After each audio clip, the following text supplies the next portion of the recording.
Hi, I'm Steph Evans from Evotech, partnered with MSC Software.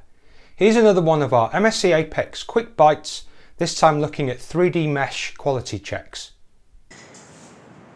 We've now got an enhanced set of 3D mesh quality checks.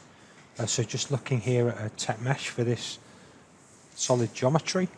So we can look at the element quality parameters and we can specify which quality criteria we're using.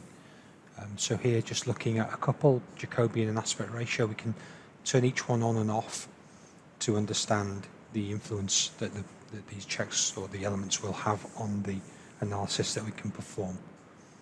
We've also got the ability to isolate and enhance and then grow the mesh for distorted tetrahedral elements, so we can quickly determine where we have any problems in the model and then update. The generative nature of Apex improves the quality and updates the display. I hope you found this interesting.